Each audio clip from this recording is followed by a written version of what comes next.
Is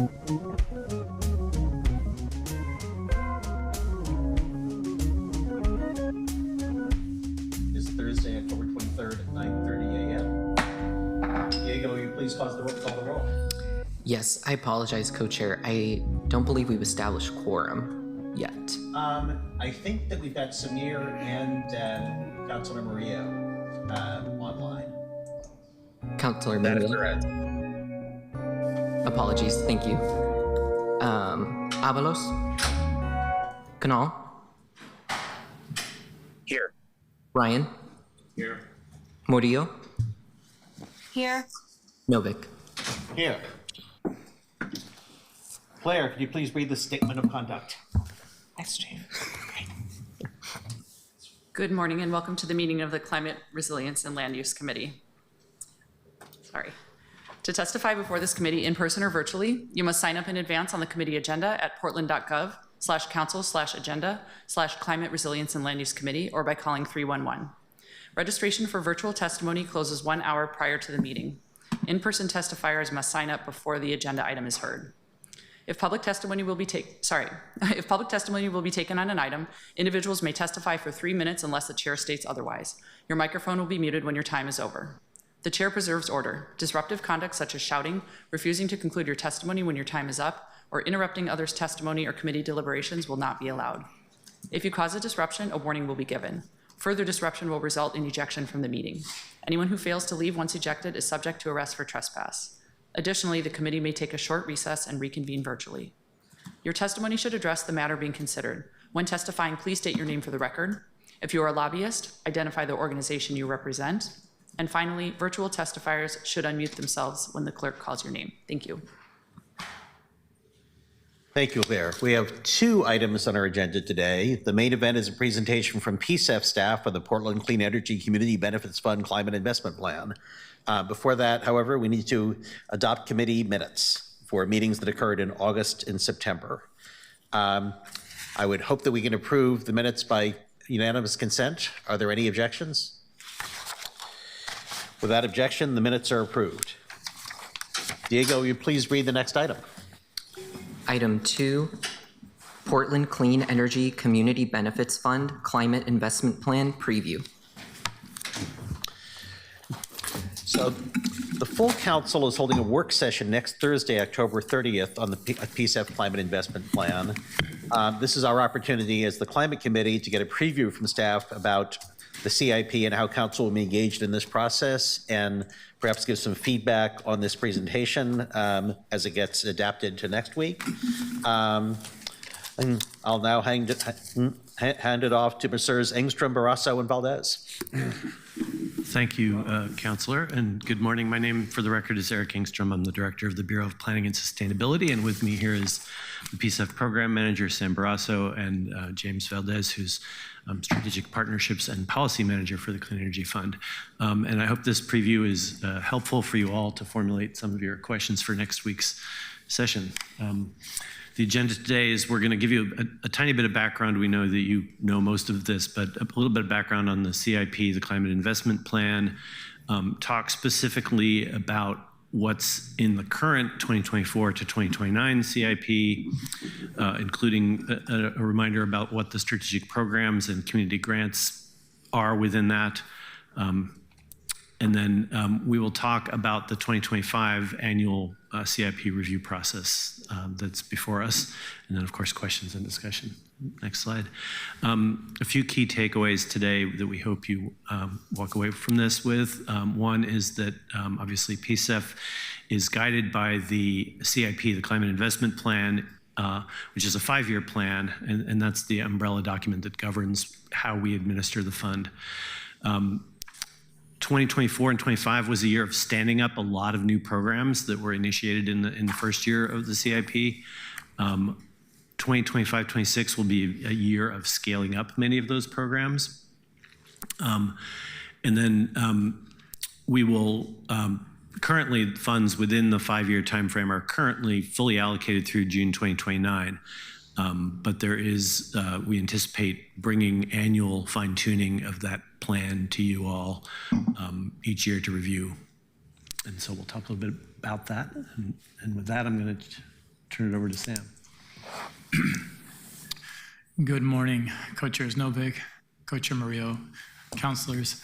For the record, my name is Sam Brasso. I'm the program manager for the Portland Clean Energy Community Benefits Fund. And so in this next two sections, first I'm going to talk about and just give you, again, background context on the climate investment plan, and then we'll talk about the contents within there, and then I'll turn it over to my colleague James Valdez here to my right to talk about the current update process. So just first to state, this city has been a leader on climate since its very first climate plan, which was the first in the nation in 1991. Now, PSEF we see as the latest innovation in addressing climate, designed to help Portlanders deal with climate change. It does this by investing in projects that reduce emissions over time while also addressing immediate needs of those living on the front lines of our changing climate. Now, this is just a reminder, but the program was approved by Portland voters in November 2018 and was enshrined by the City Council into the city's code, which both set into structure its funding mechanism as well as its underlying structure, which has both the fund itself and then defines clear roles for the Portland Clean Energy Community Benefits Fund Committee, which is an important body which I'll discuss a little bit later. So here, I'm really going to briefly just speak to PSEF's evolution, and it's why I remind folks often, because we've been on quite a journey. First, as a program that started with the heart of our work, our community grants work. It was the community's design, and it's where we built the foundation of PSEF. We focused on community-led climate action. We established trust, transparency, and systems for equitable grant making.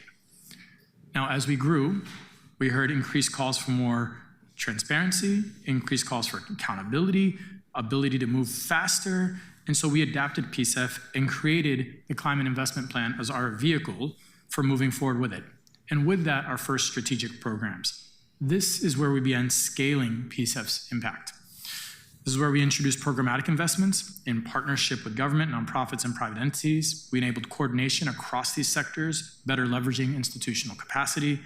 And examples of this work include things like our Transportation Wallet for All that we support with PBOT, the Portland e-bike rebate program, our Equitable Tree Canopy program, and some of our earlier work such as Cooling Portland, and so many others that we'll chat about today.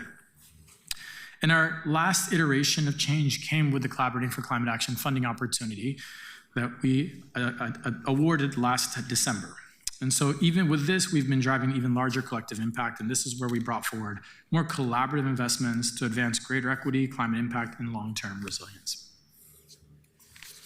Which brings us to our climate investment plan. Now, this is our 5-year roadmap for our community climate investments, our strategic program allocations, our outcomes, our goals that advance climate action, equity, and resilience across the city. It is our document that is our agreement ultimately between the council and the public and our committee. It's a core guiding document. It establishes transparency, clarity, and accountability for how funds are deployed, providing a structure for the PSEF committee, council, and the public. Now, the plan is organized by funding areas, which I'll talk about in the next slide, as well as by its 2 main funding pathways, strategic programs, as well as community grants. Now, the CIP is updated annually to ensure that investments remain responsive to community priorities, that it's aligned with program performance, and ultimately accountable to results. Each update is developed by the PSEF committee with support from staff and ultimately recommended by the committee for council's review and consideration. Now, these are our 7 funding areas: energy efficiency, renewable energy, green infrastructure, transportation decarbonization, regenerative agriculture, capacity building, climate jobs, workforce, and contractor development, and a catch-all are other greenhouse gas emissions reducing projects. And so in each of these, we tie this back to ultimately the focus of the work is ultimately about those that are most impacted by climate change and at the heart of our solutions. And so in the next slides here shortly, we'll talk about what some examples are of programs and projects that fall within these funding areas. But before that, I'm going to talk a little bit about the roles of the PSEF committee as well as the city council. And that's important just as we think about the action that we're going to bring before you all ideally in January of next year. So the PSEF committee's responsibilities are ultimately to adopt the methodologies to measure, track, and report the effectiveness of the program, adopt our workforce and contractor equity plan. They're also tasked with making recommendations to you all. So the recommendations on the climate investment plan, on amendments to the plan, as well as changes to the PSF code. It's important to note that as part of our overhaul, the PSF committee does not recommend individual grant awards. They are focused on the climate investment plan. That is their primary vehicle. And that their responsibility ultimately is to ensure community voice, equity, and accountability are guiding the program's direction. Now, for council, you all are key deciders in and of the climate investment plan, amendments to the plan, any changes to the city code, as well as authorizing our annual budget and program actions consistent with the adopted climate investment plan. Okay. In this next set of slides, we'll talk about the contents of the climate investment plan before we talk about the review process itself. So here, I just want to give the broad timeline and overarching view of how we work with the climate investment plan. First, it lays out a 5-year implementation horizon, providing structure and predictability for the program and how we invest in climate and community outcomes. The plan was adopted by City Council September 2023 and adopted in December 2024. And we update the plan annually to make sure funding levels and program design stay right-sized, are responsive to program performance, community needs, and available resources. Generally, we expect major new initiatives and program expansions in the next 5-year climate investment plan, building ultimately on what we've learned in this cycle. Our evaluations and lessons learned from current programs will directly inform how we design and prioritize future programming. And just to set your sights, planning for the next CIP will begin in earnest in the next 2 years to ensure a smooth transition and continuity of investment between the current climate investment plan, which goes to June 30, 2029, and the next one. So we'll certainly begin a good bit earlier to make sure we've got that good runway so programs know where we're going. All right. Now, these are our various programs by funding area. And this just gives you a real snapshot of what you can see. And what you see here is we, generally speaking, have community grant investments in every single one of our funding areas, as well as strategic programs across those funding areas. Of those strategic programs, some of those are administered directly by the PSF program, where we do so via contracts, where we do so maybe directly via our staff, and some are administered by city bureaus. And in the coming slides, I will provide examples of each. But just to highlight a couple, as you see, if you look at, for instance, transportation decarbonization, we both have community grant allocations, as well as 8 strategic programs, 2 of which are administered by our staff directly, 6 of which are administered by city bureaus that we provide oversight to.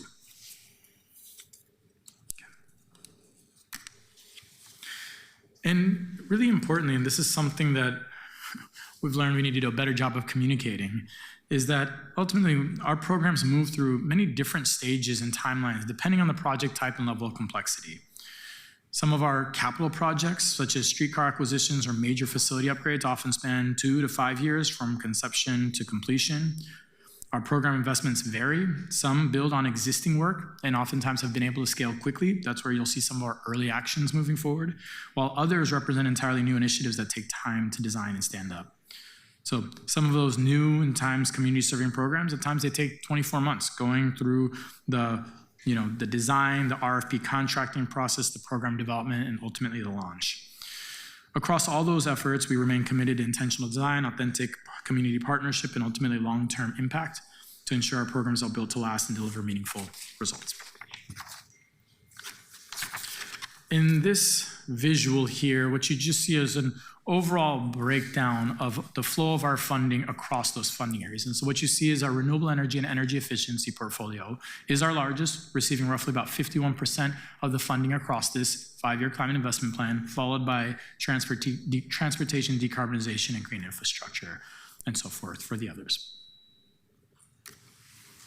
Now, in the next slides, I'm going to go through each of our funding areas and give you all a sense for the programs themselves, as well as just the types of projects we see in there. So in our energy efficiency, renewable energy portfolio, that's where the examples of projects you see us working on solar panels, upgrading insulation, whether in commercial buildings or homes, lighting, weatherizing homes. This includes about $156 million allocation for our community grants. That's something we administer annually, we'll talk a little bit about later, as well as several strategic programs, a handful of which I've listed here. The first of which is our clean energy and new multifamily affordable housing. This is about a $63 million program administered by the Housing Bureau. There's our Energy Friendly Homes program. We're currently in the soft launch of that program. That's a $140 million program administered by us directly through a contractor. We've got our B grant program. This is our Building Energy Efficiency Grant Program. That's a $25 million program administered by Prosper Portland, and they just initiated their full launch earlier this month and have I want to say 86 applicants. That's and that's administered by Prosper Portland. And another example here is our Energy Friendly Public Schools program, which cumulative accounting for a couple of awards is about $120 million administered by us. Then you move into transportation decarbonization. A lot of this is focused on fuel switching, converting our vehicle stock from internal combustion engines to electric vehicles, as well as supporting e-bike programs and promoting active transportation. This includes a community grant allocation, which again, we administer annually, about $59 million, and then about half a dozen or so programs. One of our programs, which just did its early launch with PCC students, our pilot, the pilot launch is our e-bike rebate program. That's a $20 million program. We got our $25 million Equitable Clean Transportation Access Program. This is the Transportation Wallet for All, administered by PBOT. We've got investments in our Bureau of Fleet and Facilities at the city itself to support transitioning the city's vehicle stock into EVs, as well as investing in active transportation capital projects that's supporting PBOT and doing bicycle pedestrian improvements, and then several awards done through our Collaborating for Climate Action program. One focused on 82nd Avenue, another on sidewalks to schools, and an additional award to the Bureau of Fleet and Facilities. So that's just a subset of some of the awards in that funding area. And then we've got green infrastructure. We've got our $8 million community grant allocation, and here much of the substantive work is certainly happening with city bureaus, starting with Portland Parks and Recreation, focused on equitable tree canopy, as well as some of our street tree protection and care programs, as well as the work with Bureau of Environmental Services. Regenerative agriculture, the bulk of the work here happens in our community grant program. Again, this is focused on growing local food, helping build community relationships, and ultimately building that social fabric of community together over food and restoring soils and building soil carbon quality that way. So we've got a $24 million community grant allocation, and then one strategic program focused on increasing access to urban farming opportunities. Got a couple more slides here on these before I talk in aggregate about our community grant program. Now, the next here is our climate jobs workforce development funding area. This is focused on supporting pre-apprenticeship programs, providing training in things like solar installation, as well as training up our contractors so they can pivot and expand their scopes of services to offer things related to climate action. We've got about $41 million that's focused on delivering this work through our community grants program, and then about $7 million additional allocation for youth climate exposure work. So really upstream work to make sure youth are aware of these job opportunities. And then what we actually have sub-allocations. So recognizing that workforce development is really integral to all of our programs, you have sub-allocations as part of some of the other programs in the other funding areas. And then we have our capacity building work, just recognizing that doing this work for the duration, the scale, and the growth that we're going to need to accomplish, that it takes all of us, and certainly means building the capacity of our organizations so they can show up and do this work effectively. We do our mini grants work happens within this. These are quarterly funding opportunities that are responsive to community needs, as well as Strategic Program 10, which is building community-based organizations' internal capacity, and that's administered directly by us. Which brings us to our community grants program. So what I just shared with you is an organization of our work across our different funding areas. And each of those funding areas have work that they fund annually through our community grants. So these are our annual funding cycles that we do on an annual basis. And to date, we've awarded about $220 million to over 180 projects.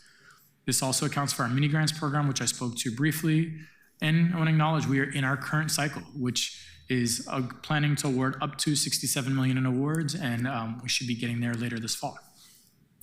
In our community grants program, we'll acknowledge each year we've got, as part of this CIP, 3 additional funding rounds going all the way through June 30th, 2029.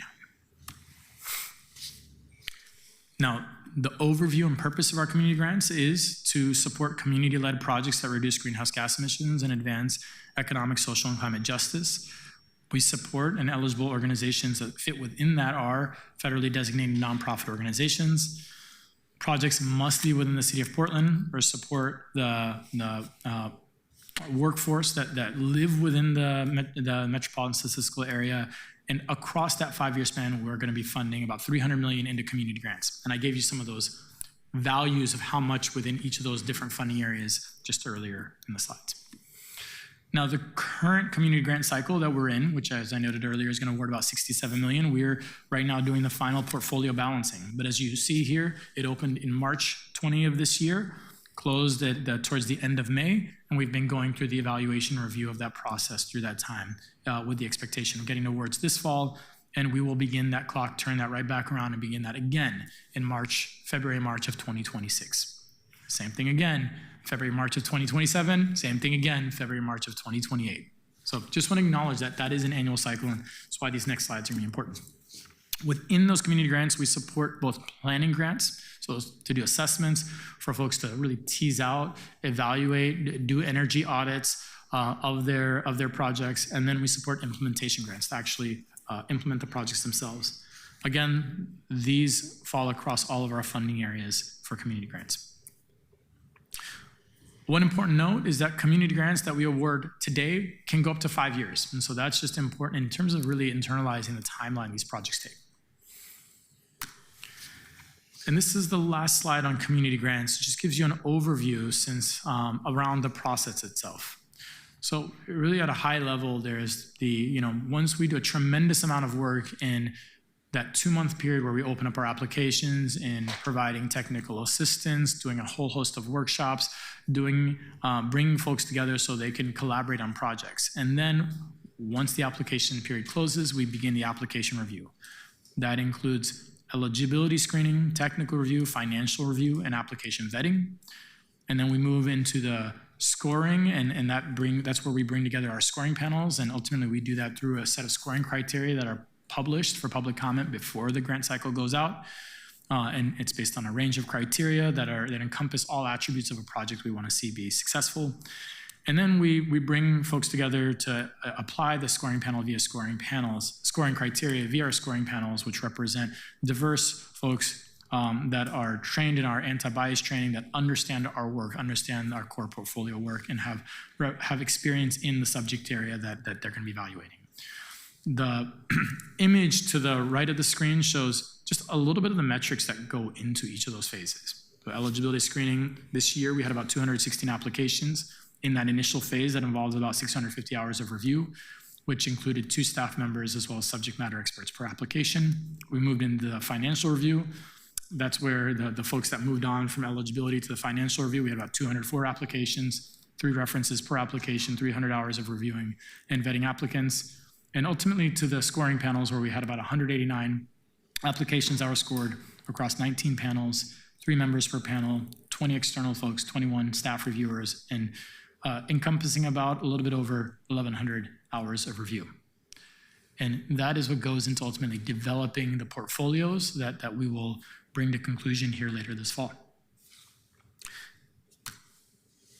And so with that, I think the next set of slides really is to turn over to my colleague James to walk you all through now sort of, you've got a sense of the baseline of what sits within the climate investment plan, how we ultimately move that forward each year. And now we're going to talk about the annual review process, which important to note that this is our first time doing this annual review process. We've worked with the committee to knowledge. We're going to learn a lot. We're going to tweak a lot. We're going to adjust, but that we want to develop ultimately something that is iterable, recognizing that this is something that we've got to figure out how to tighten up because we do it every year until we get to really the redo of the climate investment plan wholesale.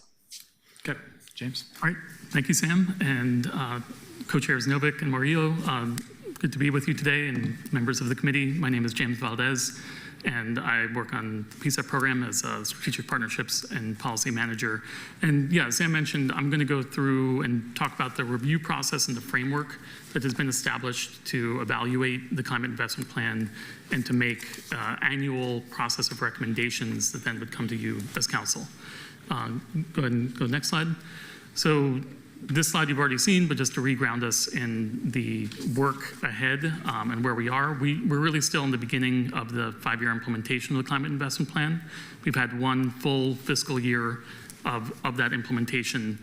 And so there has been a subcommittee that has met over the last few months to evaluate and bring forward this process for making amendments to the climate investment plan, consisting of 3 of the PSEF committee members. And over many meetings over the last few months, we've made progress now and are in the public comment phase, and we'll talk about where we're at here. The intent of this presentation today is really to provide an overview of the process, and then next week there'll be more details about the actual content of the climate investment plan draft amendment that the committee has proposed at this point. So go ahead and go to the next slide. So this is the overall framework that the subcommittee has implemented, and essentially the framework that is expected moving forward as we annually look at an amendment to the climate investment plan. So first, the subcommittee started with looking at an assessment of the strategic programs and all of the work within PSEF. As Sam mentioned, and as you've heard here, there's a lot of different elements and strategic programs in different phases of implementation. And so it was an opportunity for them to review the status of those programs and to understand the implementation pathway of each one. Then the second step was their review of projected revenue in the clean energy surcharge that funds Portland Clean Energy Fund, as well as the budget and expenditures that have been made in the past fiscal year. Then the third step is the subcommittee evaluated a smaller subset of programs to evaluate the performance based on different metrics and goals within each strategic program, and really, focusing on those where there was robust information available. Then the subcommittee develops a amendment recommendation of the changes that are recommended in the CIP to be able to optimize the impact and align resources and ensure that there's alignment between goals and the programs and the CIP. And that brings us to where we are today. All that work of those first 4 steps have happened over the last few months. And the PSEF subcommittee put out for public comment on the 20th, just on Monday, a draft of the recommendation documents, both a summary document providing an overview of the changes recommended, as well as a red line. And so that is currently out for public comment right now. And the purpose of that is to really put that out to the public, get feedback and understand the impacts of the proposed changes as we move to the next phase, which would be then going back to the full committee for a recommendation. Go ahead and go to the next slide. So the overall context here in where we're at in the climate investment plan update is that there really are many programs that are still ramping up, both within bureaus as well as the work in the strategic programs that are externally administered through RFPs. The other reality and space we're working in is that the clean energy surcharge is not projecting any additional revenue over the 5-year period of the climate investment plan. In the review of different strategic programs, the subcommittee really focused their review of funding on programs or elements that were close to fulfilling their goals and their full allocation of funding, because that's where there was both the most amount of data and information as well as potential needs. And so the next slide is just a very, very big picture overview of where different programs are of the 37 strategic programs in the climate investment plan. And the majority are implemented. There's 22 active and implemented programs, both through city bureaus. Some of this work was already existing and then was brought into PSEF. Some of it is new work that has been launched. We have 3 programs that are beginning implementation. Those include the e-bike rebate program that Sam mentioned, as well as the Energy Friendly Homes program, as well as the Business Energy Efficiency program. Then there's 9 programs that are in development and still kind of in development processes. There's 2 programs that are in early design that are launching but not fully launched yet. There's 2 programs that are not yet started. And then there's 3 programs that have effectively completed all of their goals and scope and are effectively done. And so that's the big picture overview of where different programs are within the climate investment plan, and where we really started our review with the subcommittee. then I'll pass it back to Sam to talk about the process of what's next. Okay, and this is our last slide. So, as James said, we've got the committee process. So public comment is currently open. The PSF committee will complete its review and make recommendations on the annual CIP update in mid-December, so that we're targeting coming before you all in January, ideally. Council engagement. City Council ideally is going to be, fingers crossed. We're going to begin engaging with the update content from mid-December through January. This engagement will focus on understanding the PSF committees, ultimately their recommended adjustments.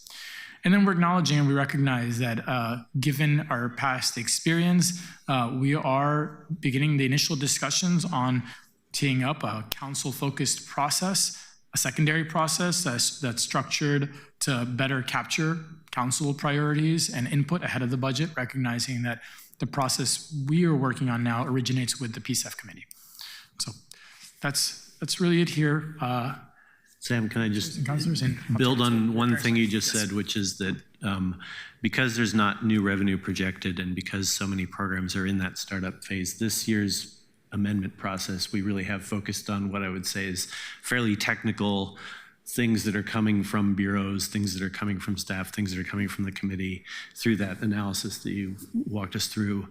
So there's not big moves being made in this first iteration of this amendment process. It's fairly small scale adjustments based on our experience so far. We're not yet in the place where we can say, well, this program is really spectacularly succeeding and this one is failing, which as we get further along in the 5-year time frame, I would imagine that the amendments can be larger in scale as we start to learn those lessons. Yeah, I think if I can even just add on, Director Enstrom, we know that by next fall, when we've got 2 years of activity clearly on our belt, that where we've looked at 2 years of audited financials, or not audited financials, but 2 years of financials, we will at that point have a better gauge of where the overspend, the underspend, and where folks are, and just their trajectory in terms of getting to year 5 and being able to make better judgments.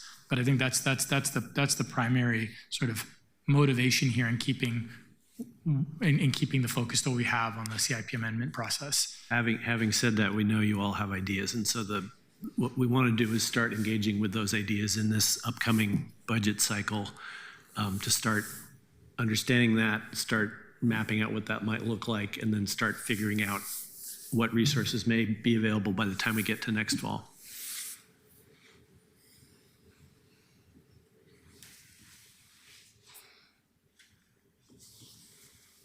Any questions, thoughts?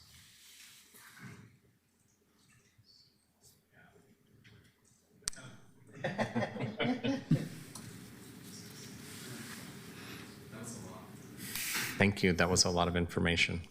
I think we all have questions and comments. Next week, there will be more. Yeah, I think you alluded to it, but next week we will have a few additional slides next week that have some more numbers in them that are a little thicker. So I thank you, Chair. I'll go ahead and get us started, I guess. First of all, thank you for that report. I think a lot of us need to keep understanding the decisions that were made about locking up. Basically, we locked up majority of the funds for long-term commitments. Now I get to say, as a former head of a nonprofit, getting a large investment that goes beyond 3 years, up to 5 years, with a high-performing nonprofit that has the infrastructure to receive such a large investment, can have a lot of impact. And so I did worry that we were giving some investments that were pretty large size to nonprofits that might not have the infrastructure capacity. And I get to say that story because I inherited a nonprofit that took a really large grant and they weren't set up to manage that much money. And so I know this is hard for people to understand. It's not intuitive, but it put the organization into a really bad deficit. Does that make any sense to anyone? And if not, then we need to have a longer conversation. Sam, you understand that, correct? Councilor Novick, absolutely. It's something we very well understand. I guess we're being, yeah. So anyway, you said Novick, but it's okay. I'll take that as a compliment. Councilor Novick. For some reason, I spent years between 2013 and 2016 being mistaken for Nick Fish, so what kind of Apologies, Not Councilor. touching that. So I will go back to this statement. It's coming. I'm really just trying to wake up here. It's been a week already. My point is this: when you were making those decisions, did you have a criteria that looked at that? And what was that dialogue like with those nonprofits? And what, maybe this is better, what percentage of the annual operating funds, say an organization had an operation funds of $1 million, what percentage could we give annually to that organization? Because when I see gifts going to a tiny nonprofit that are much larger than their annual operations, and they don't have financial infrastructure set up, I've seen the philanthropic community make this mistake, like when Gates was getting started, they learned from this. We were a guinea pig of that at the Schools Foundation. It's fun to tell them that they made their mistakes too. And I just need to understand this better. Thank you, Councilor Ryan. I can go into the weeds on this one. No, it's a wonderful question. For that reason, I asked my colleague here, our interim deputy program manager, to just share on this, because we have, as you know, over the years revised essentially our review process, our vetting process to really get in. And each year has been an evolution. And so I'd love to just turn over to Angela to speak a little bit about that. Great. Good morning, everybody. My name is Angela Prividelli. I use she, her pronouns. A couple of things. Every single application goes through a pretty thorough financial assessment. So we have financial staff that are subject matter experts that look at the past 3 years of financial information for every single organization. And it's pretty thorough. You saw there was a slide there on 300 plus hours that went into that stage. So we look at the organizational financials. There's a set of criteria that we look at. We flag things that are of concern. We use that information as part of that final selection process. If there's something that is majorly of concern, we will dig in and look into it. That information also goes into us being able to do what we call stage gating. So if an organization is getting a substantially larger funding amount than maybe they've handled in the past, we have mechanisms that we put into place inside of their scope to ensure that there are checkpoints, that funding is going well and that things aren't really going off the rails. So that means that after, 6 months of funding, there's a stage gate, a pause, where we kind of do an assessment of how that project is going before we release additional funds. That's some of the mechanisms that we can put into place if an award is made where there is some of those, financial risks flagged. I also just want to bring up that the SP10, the capacity building for community-based organizations, that strategic program also looks to kind of get at some of those concerns that you have and be able to make some of the investments into the financial management and kind of that underlying foundation of some of the organizations that are doing climate work to make sure that they're set up for success when the funding does come. So we also have a lot of other resources. We have technical support that we are able to provide. We're bringing on additional contractors that are able to provide some of that support. So your concerns are very much known inside of our program, and we look at it pretty closely and try to make sure that not only are we set up for success as grant makers, but that the organizations are able, like you said, to handle it and aren't crushed under an award that's too big. The final point that I'll make is that some of our awards are for capital projects, and so it looks like a very large award, but it's going towards construction. So the organization, while they're programming budget, might look different. If we're doing a major investment into construction, it'll look outsized on paper, but oftentimes it makes sense if they have a really robust team that they're bringing on to do that work. So that was helpful, thank you. So with the investments that go, say, to the city, where we have infrastructure, that's never been a concern.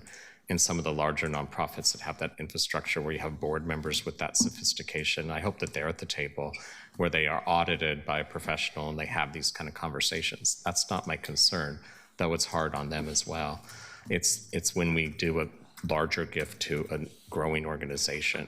And so I want that to happen, but I don't want them to go into deficit like I experienced in my career when I was hired and they didn't realize how big it was. And it was all connected to taking a really large grant and not having the chops to know how to manage that.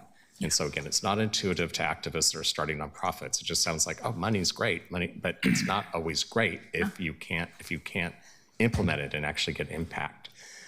So I think my question then that I didn't get answered, and I don't know if I asked the question specifically, so let me try again.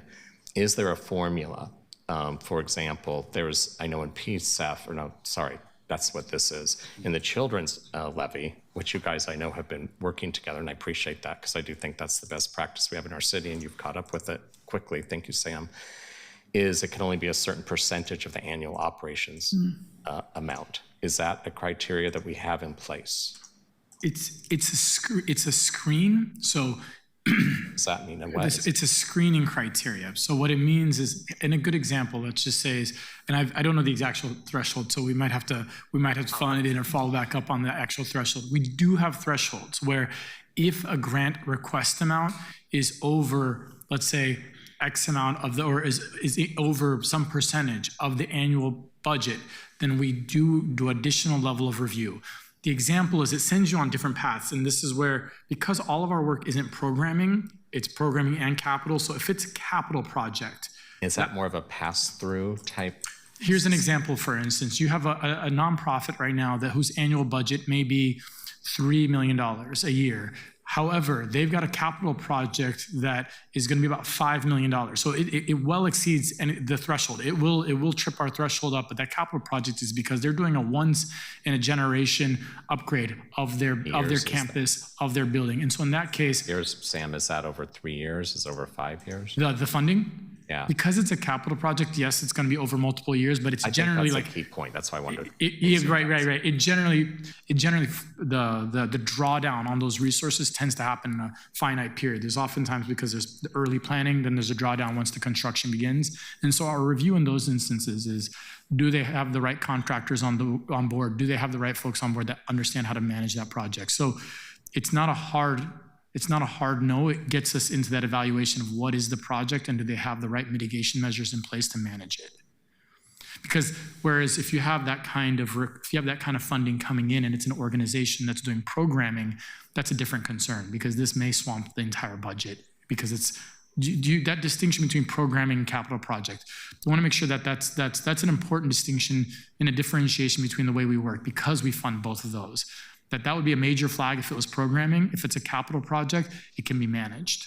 Well, you're helping me split hairs here. So there's capital for your own organization, like say Placebound, and then there's a player that impacts capital by distribution, which is, and I think pass-through gets used as a loose term. It's very sophisticated and difficult to do pass-through work. That's a different type of lens than if you're because when you're building something in your place, yes, that also increases your operations quite a bit after the completion of the capital campaign. Many nonprofits have gone under because of that as well. City knows about deferred maintenance now. And so these things are just so nuanced. And so this is such a large, sophisticated investment that as a city councilor, I think I have to wear this hat now and then and just grill in to the fidelity of how we're managing these dollars, because it's really big. And I don't think the city's ever taken on anything like this before. Sophisticated foundations, I hope you're having good conversations with them.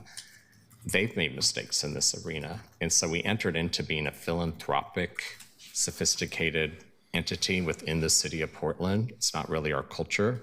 So I think it's important for us to continue to have this type of transparent dialogue about how challenging this is to do. I think the other thing, and I realize I was a part of the council that helped make these decisions, I didn't realize when things were moving so fast that it locked up so much of the investment for such a long period of time. What percentage of the investments are locked into these commitments, bearing they don't go south quickly, for up to the next 5, up to 2029, is that correct? So tell me more about when there will be another opportunity. Clearly, there's a lot of need in the enterprise that's doing climate change work, that has the infrastructure to actually have impact, keyword. I wasn't hearing enough about impact and metrics, but I'm sure there's more to hear about that. So how locked up is this? I think that you're going to have people wanting to know that increasingly as we have challenges with balancing our budget. I think there are different degrees, right? I think what I want to acknowledge is that what we've committed to in this is there's programming that certainly going all the way out to 2029, whether that's tree planting, whether that's purchasing electric vehicles for city fleet, that work is happening all the way through 2029. Every year it has to be budgeted.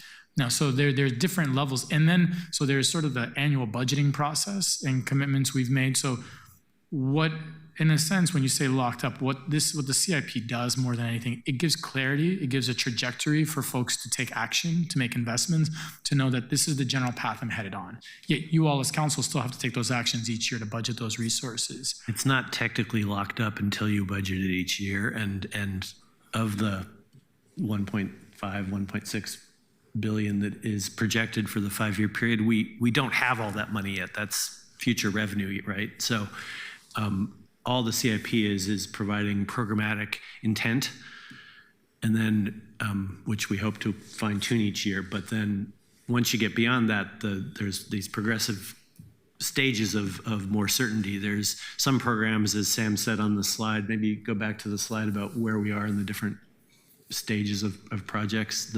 Some projects are done, which means the money's spent. Some projects have been contracted out, so that money's essentially locked up. It's under contract with a private entity or a grant agreement.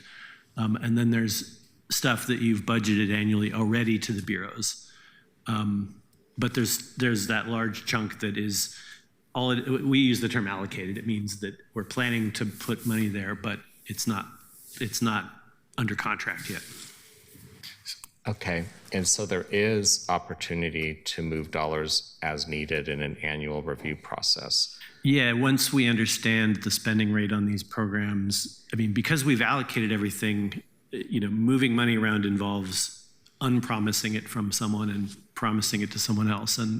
But as we get into next year, we may have a better understanding of, are certain programs underspending at a rate that is going to free up other money, or are certain programs maybe not succeeding, so we should reduce their allocation, or other programs are spectacularly succeeding and we should increase their allocation. Those are the kind of decisions we're going to start to see, and so you will get to make decisions there. And then the other important point Sam mentioned already is that we've got chunks of money for the annual community grants, which are by no means locked up. There's 3 more cycles of those to happen. I think I was looking at the large ones that you were talking about, and I'm asking questions and listening to understand. I don't have an agenda at this moment. I just know that I listen to people that I serve with. I listen to the community, and my job is to represent what I'm hearing. And so I think this type of clarity is going to be so important, that we really understand as much as we can about the actual aggregate numbers that we're looking at. And I just wanted to give you that at this moment. I'll get out of the way. I'm sure I'll be back. This is really complicated. I'm glad. Thank you, Chair, for lining this up so we have a chance to digest it before it comes to the whole council. Yeah, I can't resist the urge to jump in on this thing. And I appreciate Councilor Ryan talking about how, as a councilor, the process moved so fast that he didn't feel like, he didn't know how much he was locking up. I mean, would it be fair to say that, I mean, theoretically, the council could jump in and demand a complete revision of the 5-year plan and say, we're going to spend it all on transportation and we're going to stop spending it on energy efficiency, right? I mean, theoretically, the council could do that. Co-Chair Novick, yes, I mean, we would get into an exercise of communicating to you what has been already contracted, what has been in safe terms encumbered. So we'd parse that out and say, okay, now these are the resources that have not been contracted, not been encumbered. So, and we're going to break that down more next week. But yes, we'd have to get in that exercise. But yes, the simple answer to your question is yes. It's a question of how much of that. Yeah. I was looking at the presentation last night, and it actually, I think, made a lot more sense when you were presenting it in person. But what I think we could say is council adopted an investment plan which said the following things. It said, here's the categories of programs, energy efficiency, workforce, transportation, et cetera. And it decided how much money to give to each of those programs. Is that right? Correct. Within those programs, they decided to allocate money to itself, the city, through various bureaus. And I do think it would be really useful to have one slide here that says, here's how much of the 900 million or whatever it is going to the city. You can sort of add it up, but I think that's an important thing. Another thing that we could say is, here's chunks of money that we're committing to other governments, like I mean, you've got it again in the specific, but like schools, 120 million, TriMet, 55 million. I think I might have a slide that looks like that. Oh, okay. Is in the back of the. Okay, yeah, sorry. Somehow I did not see that, but yeah, no, that. We didn't show that. That was a back pocket slide. Oh, really? I think it's really useful. And so I think that one thing that we want to say is, if council wants to make changes, then we're going to have to take money away from ourselves, from the city, announce that we're not going to give the schools the money that we told them we'd give, announce we're not going to give TriMet the amount of money that we said we give, or reduce the amount of community grants that we're going to give. Is that Correct. okay? Correct.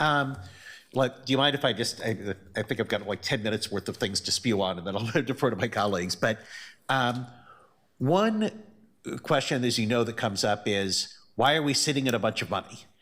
And you've said that there's programs that are, ramping up, and we wouldn't expect to spend 20% of the money in the first year.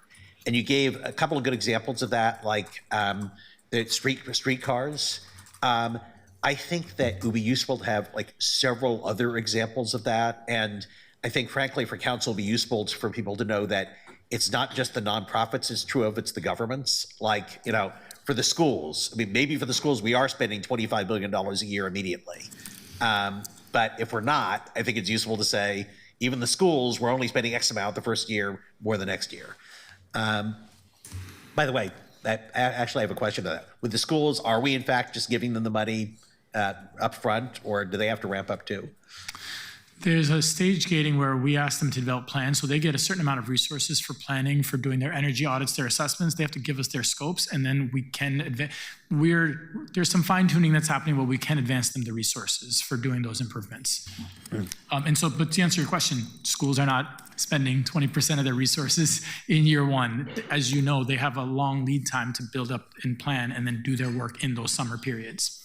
I think that would be useful to say, and frankly, I'm thinking very specifically of Councilor Zimmerman, who has made the statement that we should spend money every year as it comes in, and we do that in all the rest of government. Why aren't we doing it here?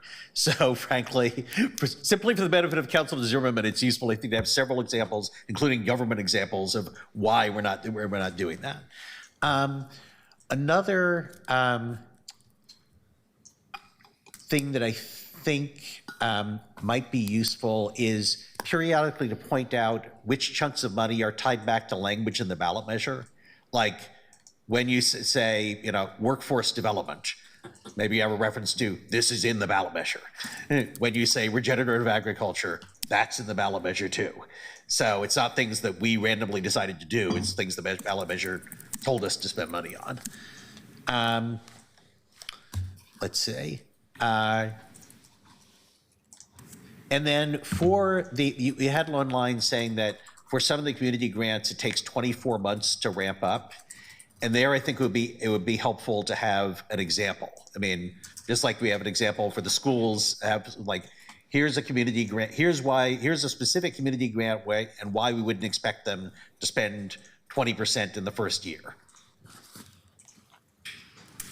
So I confess, I'm probably going to be emailing you guys over the next week about other like random suggestions as to what may to have in front of the full council. But those are just the things that have occurred to me initially.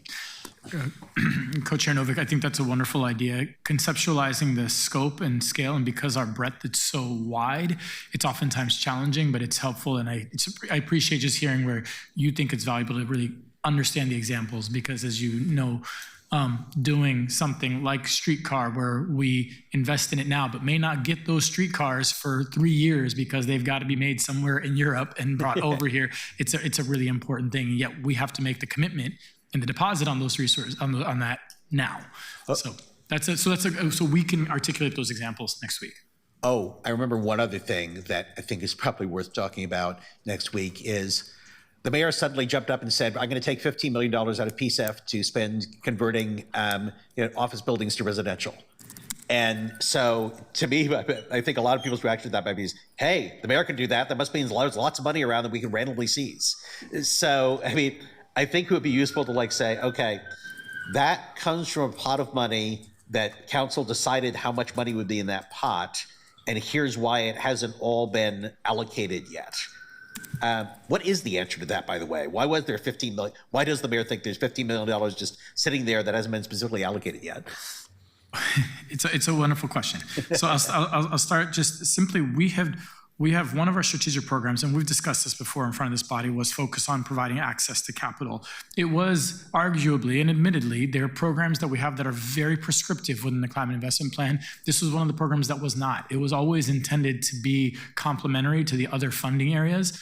And so we had in earnest already engaged in pilot discussions to understand the carbon benefits of office to residential with Prosper Portland prior to the mayor's announcement. And so when I know that desire came up, there was a natural place and that the rest of that funding hadn't automatically been spoken for. So that's the natural progression of how we found ourselves in that place. And is it accurate to say that access to capital is kind of unusual in how unprescriptive it is? That's if you look at the rest of the CIP compared to the rest of the climate investment plan, correct. I would say yes. I think that if that comes up, that might be important to say. It's not like the mayor could jump up and do that as easily with the other categories, because this is less prescriptive. Okay, now I'll shut up and let my colleagues take over. Correct me if I'm wrong, Sam, but we are recommending some text changes to that program description for some of these reasons. Yep, to correct. Clarify.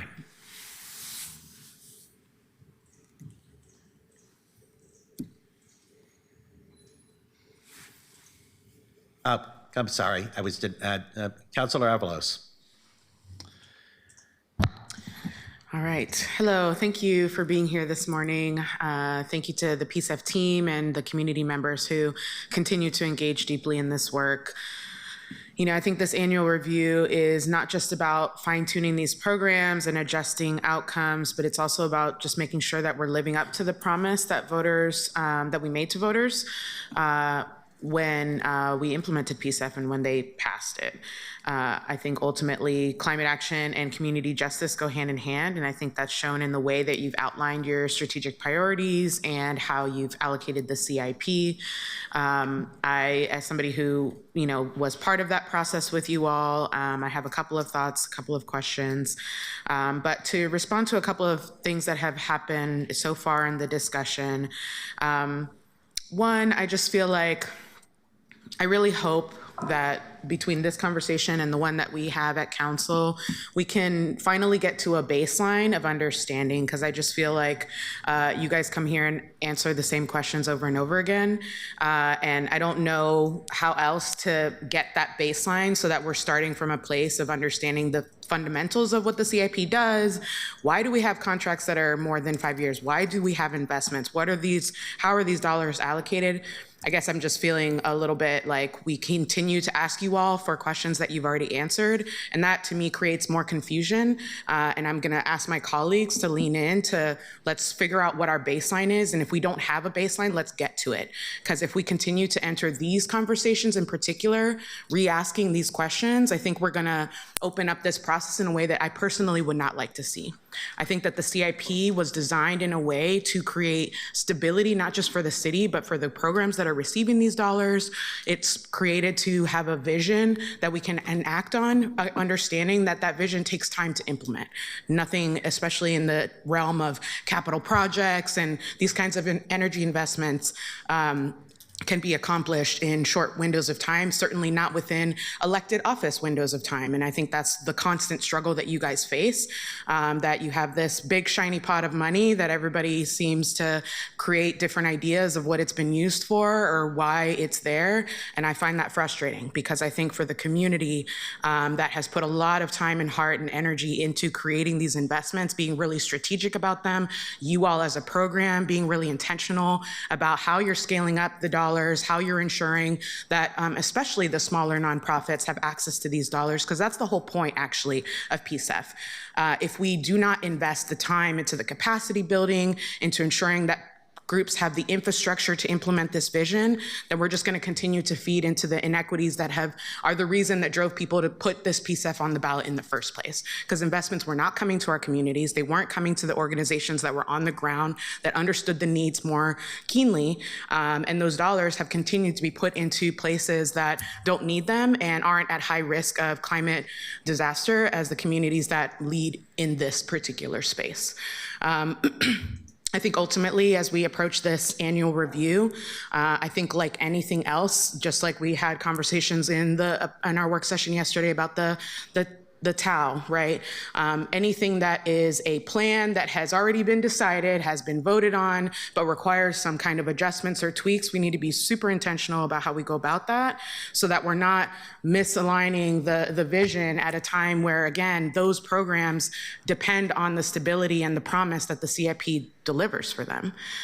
So on that note, as the PSEF committee and the staff are moving through this annual review, how are we ensuring that community members have a clear and accessible way to see and understand the proposed adjustments before they reach us as the council? I want to ensure that anything that comes to me has been fully vetted so that I'm not debating with my colleagues about investments that frankly we don't have insights on. The community members that are doing them do. So how are you going to ensure that we are prepared with all of that knowledge ahead of us having to make our final decisions? Thank you, Councilor Avalos, for your reflections and thoughts on that. And just wanted to note that the public comment period provides both a high-level overview of the changes that the subcommittee has proposed and that are in draft, as well as a survey that we're working with our outreach team and has gone out to all of our listserv, and we're also encouraging that distribution throughout the community because we do want feedback. The committee does want feedback on whether again, mostly small technical changes and realignment, but even those, we want feedback on whether they're meeting community priorities, whether they have whether community members have additional input, whether the content is understandable. And so, yeah, I'm happy to share that link and survey with you all as council, and also encourage the public to take that survey. So in addition to the summary, there are the detailed kind of proposed red line edits as well. So trying to make information accessible, and the committee definitely wants to get that public input. I appreciate that. And I definitely, as I've said before, when you've come before us, please lean on us as counselors that represent districts and can be really hyper local to make sure that we're recruiting voices for that feedback. As you are, reviewing and updating your programs, now we've got a couple years under your belt. You've clearly got the engine going, and I appreciate and want to thank you for the hard work you've done to put the infrastructure in place for this program. What are the metrics or evaluation tools that are being used to track not only the carbon reduction outcomes, which we know is the main point, right, of PSEF, but also the equity impacts over time? So for every program, it is different. And it's always been the challenge of how do we ultimately roll up all of these metrics in a way that communicates and tells the story around those community impacts, those equity-related impacts. And so that's something we're happy to, I would certainly point to our dashboard, but it's certainly something we're happy to follow up in and kind of it would probably be best to pick a handful of programs and say, okay, here's the transportation wallet that we administer through PBOT. This is the data we get in terms of the locations, the general household income, and the beneficiaries there. On our energy-friendly homes program, here's sort of the kind of data that we get there. We've been working to streamline and make sure our data ultimately rolls up in those ways that can tell a story, but because we've run 37 programs and then community grants, there's a different shape for each of our programs. And so the dashboard is the nearest place, but I want to acknowledge it's an ongoing effort to figure out how do we capture those metrics in a better way. So it's an ongoing product. We have our dashboard currently up that you can go to. We can follow up and send a link to that. But just want to also note that it's something we see as very much an ongoing product of ours and a work effort of ours. Thank you. I've noticed a trend amongst my colleagues in the last 10 months that we really yearn for district-specific information. How are you all responding to that? I don't know that that ask has been made directly to you all, but I suspect that could come. So how are you all looking at what it looks like to disaggregate all of this data and information and give a district lens into the impacts of PSEF? So yeah, it's a wonderful question, and it sort of speaks to the this form of government and post. And so we're making changes as we go along. This most recent round of community grants that we opened up in March, everyone had to speak to whether their projects were district focused or just the geographic nature of their projects. Obviously, some folks put projects out there that are not, they're focused on a community, serving a particular community, and they're not geographically focused. So we capture that information now in our community grant cycle. We still do have data in our quarterly reporting that we get from our grantees on our prior projects around where those projects are. And so we are doing that analysis to figure out where those roll up to as we get completed projects and completed information. So it's an ongoing work effort, whereas now on all of our future grant requests, we have that information coming in at the front end. For things that happened prior to this form of government, what we're doing is getting that in the reporting and disaggregating that and essentially rolling that up via districts. I expect probably our next iteration of our dashboard to speak to more district-focused investments. But so I think that's really the answer, is that as we roll out program by program, we're making sure that any new program we roll out is capturing that data at a district level.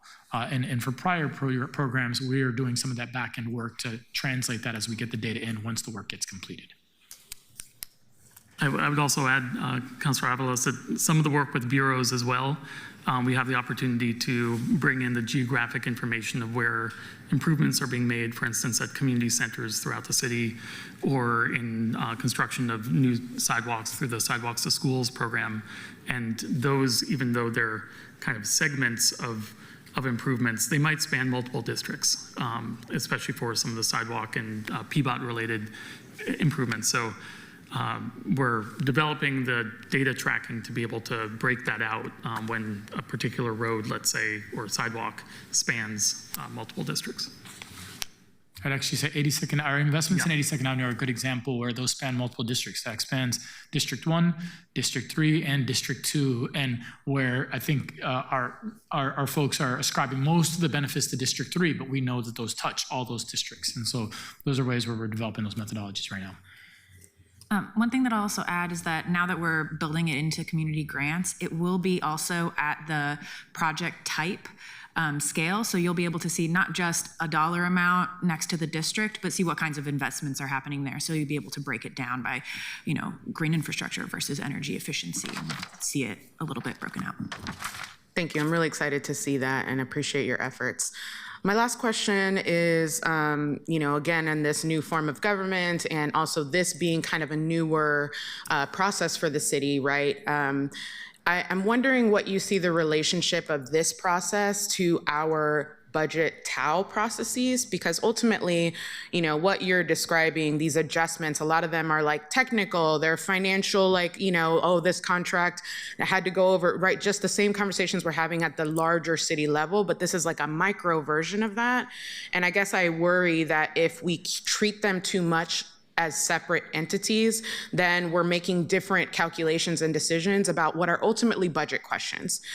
So do you have any insight into a way that maybe this process, if this is going to be an ongoing annual touch point, that it could be maybe a part of the TAO process or just be more in cohesion? Because I also want the discussions to be budget focused. And again, like we're having with the TAO, some of them are technical, some of them are program, or we need to make adjustments because things change or conditions change. What's your impression of that? I think that's something that we're looking actively at right now as we're trying to line up this process with the rhythm of the annual budget, and in part so that we're aiming to do this in the fall, in part so that we can get clarity on amendments we're making before we start making all the decisions on the annual budget. And we're doing it once a year, so we're trying to stay ahead of the annual budget, essentially. But we are essentially managing it in parallel with the TAO timeline.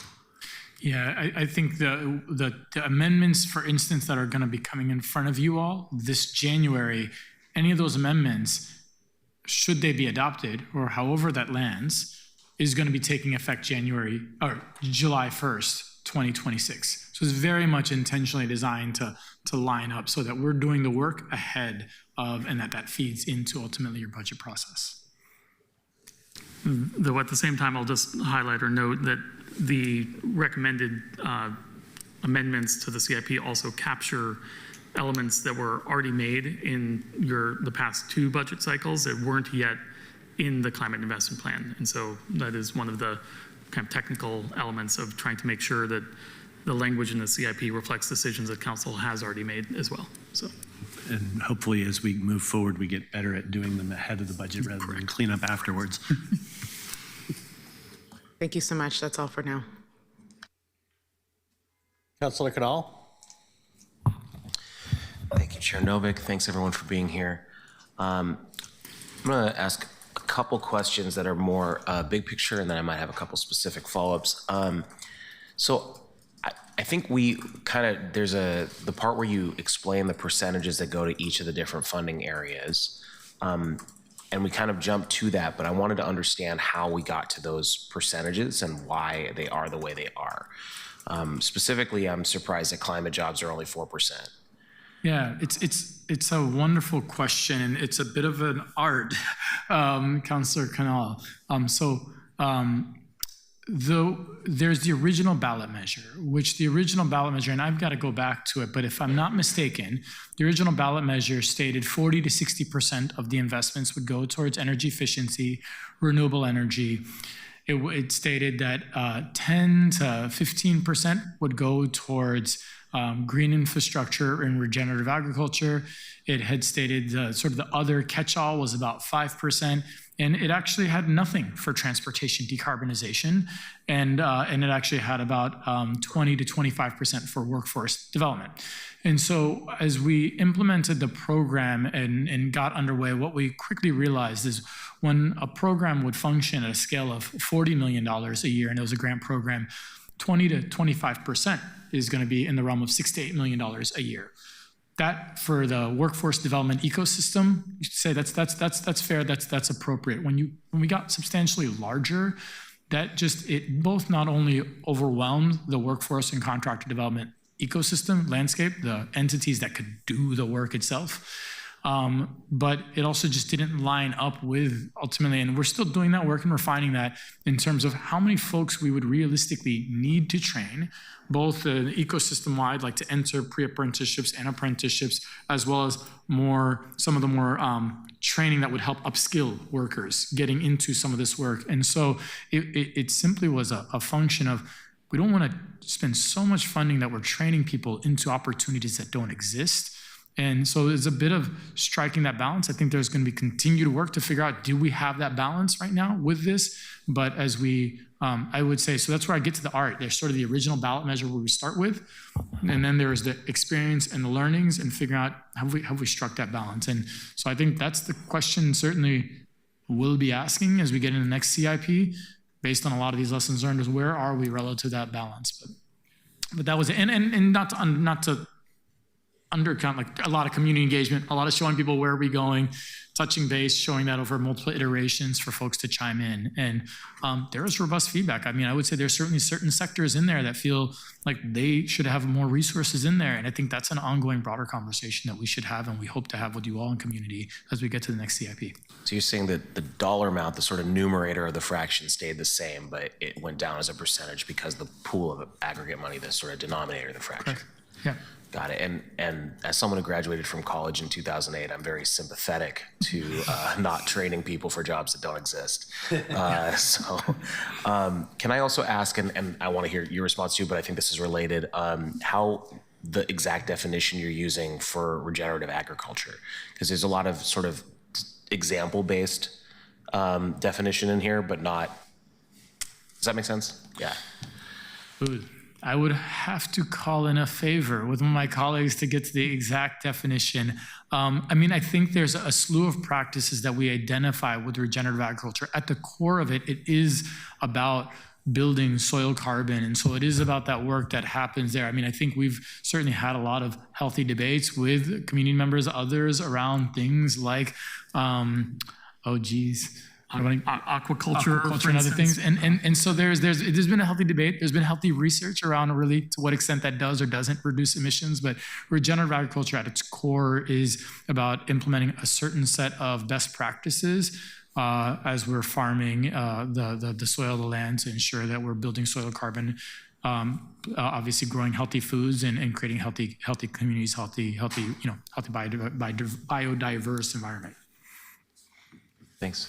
You look like you had something. I don't know if it was on this or the Yeah, thank you, Councilor Canal. I did want to add just one additional piece that maybe is a nuance on this chart. This really should say summary of CIP investments by primary funding area, because that climate jobs workforce contractor development 4% is really the funding that is in community grants and that is specifically for those elements. But then there are, in various strategic programs, and this was kind of on a slide further up, sub-allocations where, for instance, in the Energy Friendly Homes program, there's a $3.5 million allocation for workforce and contractor development, knowing that there's specific opportunities in those strategic programs to build jobs and to do some targeted training. And so I'd read this chart as kind of like the generalized allocations for workforce and contractor development, but then there's also specific targeted ones as well that are within the other funding areas. Thanks. The other one I wanted to talk about was the organizational capacity briefing, which is that sort of rightmost dark purple area there. It's 1%. And one of the things that we talked about when in our briefing was that there's a less capacity in geographic areas of the city in terms of where the organizations might be based or the communities that they are primarily drawing volunteer hours from, as well as I imagine where they serve. I also imagine there's a need for organizations led by the communities most impacted to be supported by this work, and yet it's only 1% of the investments. So I'm curious as to how that plays out, and I understand that for the individual group, as Councilor Ryan was putting, was expressing earlier, you can't throw millions of dollars at an organization with a $10,000 budget a year and expect it to work. But in the pool, across the entire city, it seemed like it might be on the lower side. So where was the 1%? Yeah, I'll start, and I'll turn it to my colleague Angela to speak more on that if she's got more to add.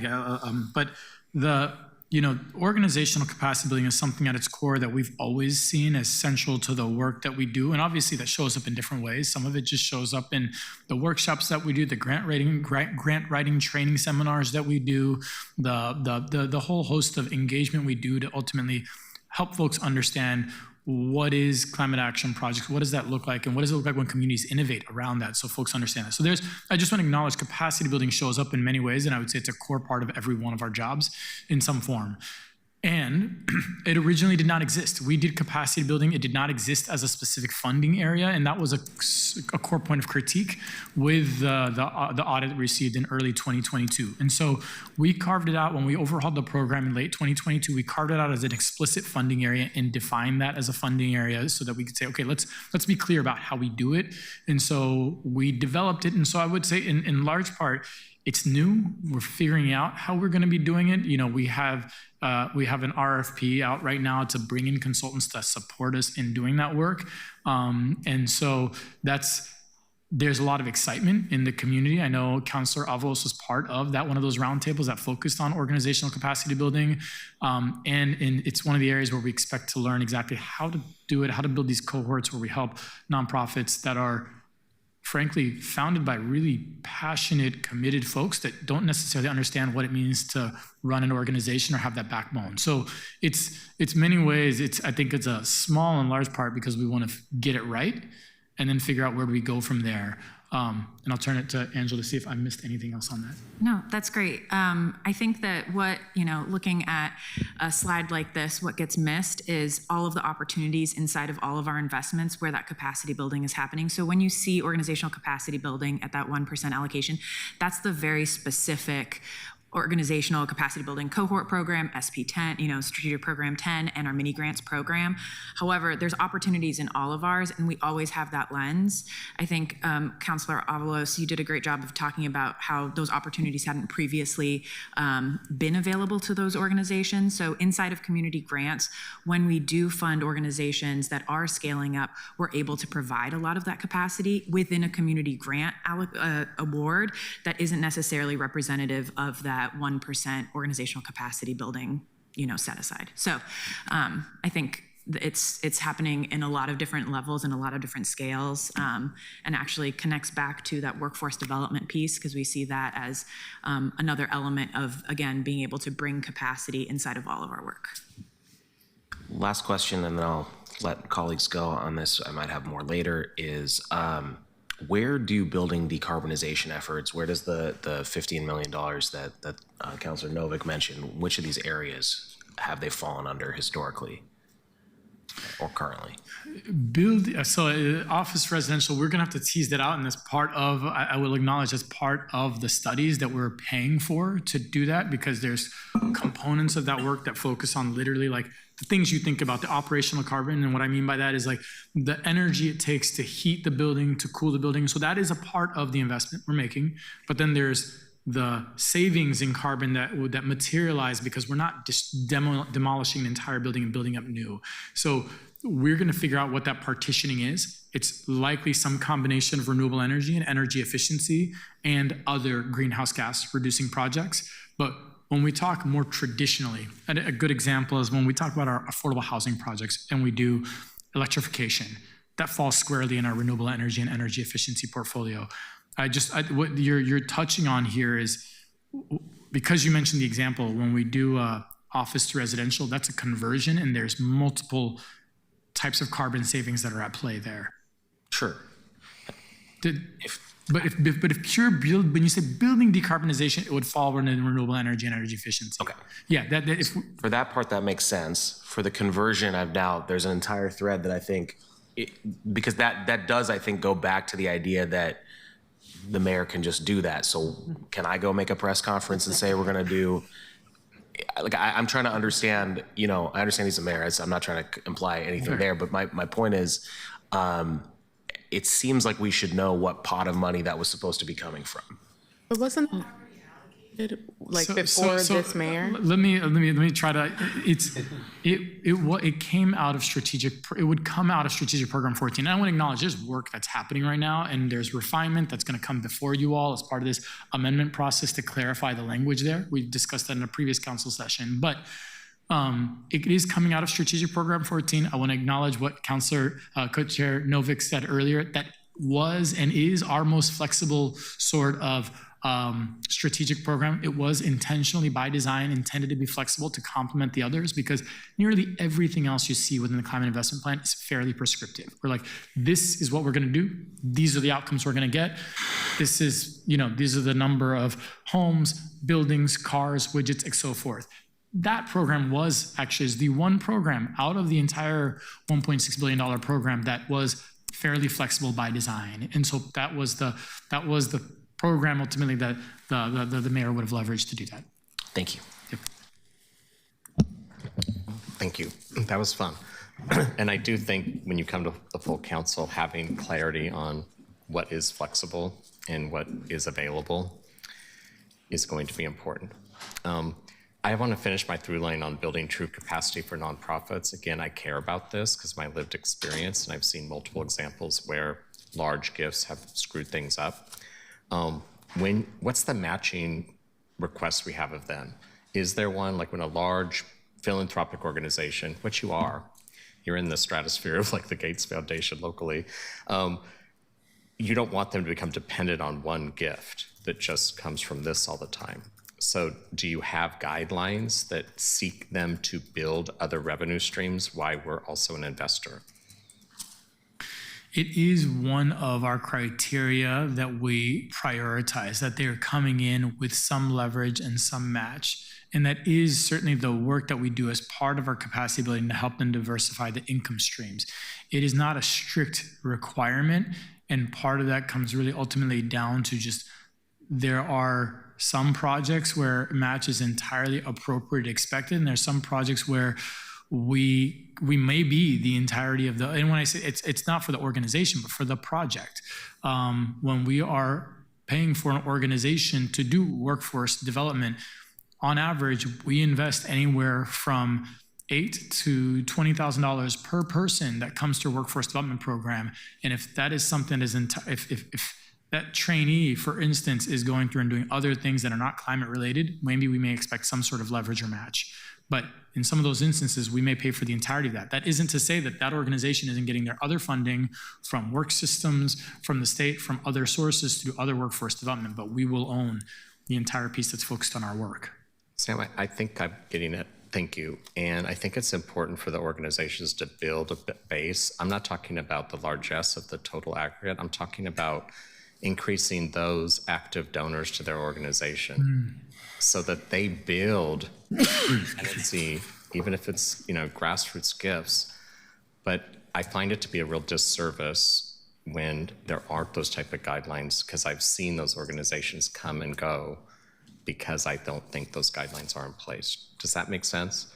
Very much. Development director, that's one reason that I have these perspectives. Yeah, and I'll say I've been in grant making for over a decade now, and it's a perennial problem, right? That funding dependency that happens. So I know that's really core. Inside of our grant making, just to give you an idea of some of the things that we're balancing, Councilor Avalos mentioned this before, there has been historical disinvestment in certain organizations. And so we are really careful to not put in place barriers that would prevent organizations that may be new and emerging from being able to access some of our funding in the right way, in the right scale, with the right scopes in place. So within our application, we do ask about leverage, and we do document that, and we do analyze that as part of the award cycle, but it isn't a hard determinant of exclusion. I'm not going into the barrier space at all. I'm going into an empowerment space. Yeah.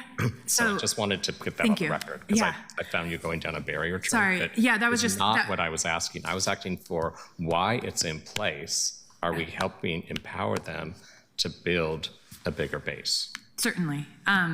So the balance with that is with, once folks are funded, how we are able to give them access to additional resources. And that comes back to some of that capacity building conversation that we were having, and how we're able to encourage diversification, encourage understanding of what robust portfolio development looks like for an organization. Those are all of the things that we're bringing into play. So we know that we don't want to bring the barriers, but by reducing the barriers, we increase risk of that happening. And so how do we address that risk is with some of that technical assistance and some of the capacity building that we're doing in the conversations. But I'll acknowledge that that is a perennial risk that will occur. We're really trying to be mindful of it. It will always be a competitive, community grants will always be a competitive grant process. So there is always the possibility that someone that had been previously funded is not funded to continue. Portland has the highest percentage of nonprofits per capita with the lowest number of philanthropic donors. I speak truth here. So it's important for us to work with them to help build that capacity. Couldn't agree I just more. had to make that point. That was not, again, coming from a deficit place. It was coming from an asset building place. Thanks. I think there's confusion by many voters on this one, so I speak for them, not people that have been in the weeds. the ballot language, I don't recall all the details. I haven't brought it up in a little bit. What was in the detailed language in the ballot? Like, give me the details that got us to this place. Not much. And I don't think there was much. So I sometimes I remember calling really smart people saying, I don't understand what this is. And I kept drilling into it.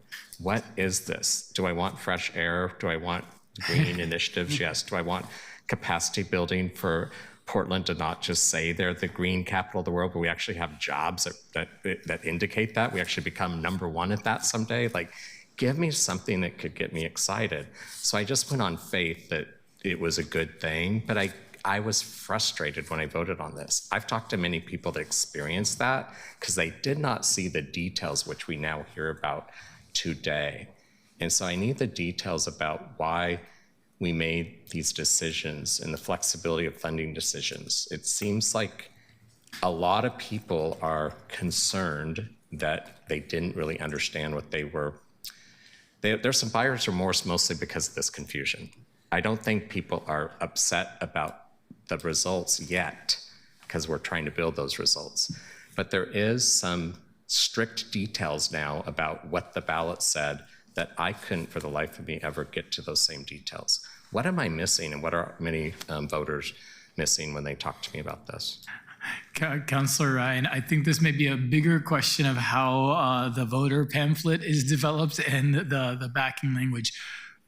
For the longest time, we have. Yeah. For the longest time, our code was almost identical to the ballot measure language that was ultimately put before the voters. Obviously, in the voter pamphlet, there's a slightly shorter version of it, but it was focused on providing funding to nonprofit organizations to implement climate projects with percentages ascribed for renewable energy and energy efficiency, for green infrastructure, regenerative agriculture, for climate jobs, workforce and contractor development, and other greenhouse gas reducing projects. The notable exceptions were capacity building and transportation decarbonization here. So, and there were definitions of what those things were, not definitions, but descriptors of what fell within those.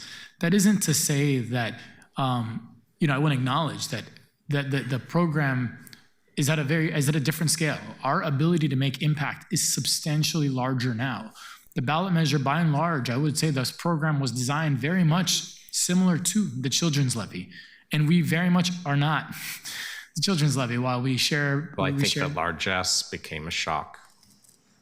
And that's correct. So there's a different scale. I think that's right. That's right. And so we've certainly adjusted in order to, one, acknowledge that being able to do climate at the scale that the resources we have required changing and making adjustments, meaning being able to do stuff with for-profit partners, with government, with others. And so those are sort of the adjustments we've made, but by and large, the core attributes of what we fund has remained the same. I think if you ask anyone working in the climate space, the fact that transportation was not included was a large miss from the very outset. And so I appreciate the question. I don't know that I can fully answer the question for you, Councilor Ryan, but I can acknowledge the changes at least. Sam, I just think it's the question that we have to keep trying to answer, because increasingly people are asking because they're seeing the budget challenges of the city. They want to see impact. And so when we went through so many debates, if it could land in urban forestry, if it could land in transportation to electrify our fleet, a lot of people I talked to said, now that makes sense because it's impacting many, many people, and you have the capacity to deliver results and impact. And yet there was this debate that it couldn't go there because it had to be at the nonprofit sector. And I would say there's so much money, we can't build the capacity of this sector up to get the impact that people want. Why can't we both get along here? And I think you threaded that needle. I can only imagine how many intense meetings that you had around this topic. Just know it's not done. People are still talking about it. And so I think people are looking for more flexibility in funding allocations so we can meet the moment. And Councillor, yes. I think and you were on the council when this happened, the council made an important decision to change the language in the 2022 code change we made, which did answer the question of, Tried the best we could, yeah. Is it appropriate for government entities and other partners like that to be able to spend the money? And that question was answered with that 2022 code change. And so we're operating with that instruction. But I think we did, and I think we got some heat over that. And from the activists, I think most people thought that was a lot of sensibility implied. But I do think that's going to continue to be the tension, and I don't think we have it done. I'm going to pivot to one last question. I've been connecting with the cannabis industry quite a bit lately because quite frankly, the great state it's our #1 cash crop before it was all legalized, and we've done a really miserable job making it so we're not at the top of the charts. I don't know how we've managed to do that. Well, one is that they feel like they're the most tax burdened micro industry with cash strapped because of the FDIC allegations. And then when I hear Councilor Knoll talking about agriculture and what is our opportunity, how are we leaning into the cannabis industry? Do they feel like they could apply to be part of this infrastructure since we have such a potential there to actually do something that would, I graduated in 1984. You're talking about a painful time. That's when the timber industry collapsed and there were 0 jobs in Portland. So people from the wrong side of the tracks, that would be me, had to move because there were no jobs here. So when I think of cannabis industry, I'm like, oh, good, that's an opportunity for agriculture to be celebrated in really fascinating ways. Yeah, kind of like our wine industry has taken off. So are you partnering with the cannabis industry currently? I would have to circle back and check in with our team. I don't believe so. I think we've had early conversations with the groups such as Resource Innovations that has done work in terms of helping make cannabis operations more efficient. That's really on the processing side of things. That's on the energy efficiency side, on the indoor grow side. A lot of them, they are energy intensive operations. I want to name, particularly when they're happening within city boundaries. There's just been tremendous amount of change and shifts in the industry that I think it's certainly worthwhile. And if you've got individuals and folks we should reach out to, I'll we're try happy to set up a meeting with some people that could meet with you, Sam. That would be great. I think we're just really leaving a lot of money on the table. And again, they are tax burdened like no other micro industry. The city taxes them in addition to the state. And they keep asking me, we don't get anything from that. Like, where's the ROI on that? So we do have to lean into this micro industry, which has a lot of potential. Thanks.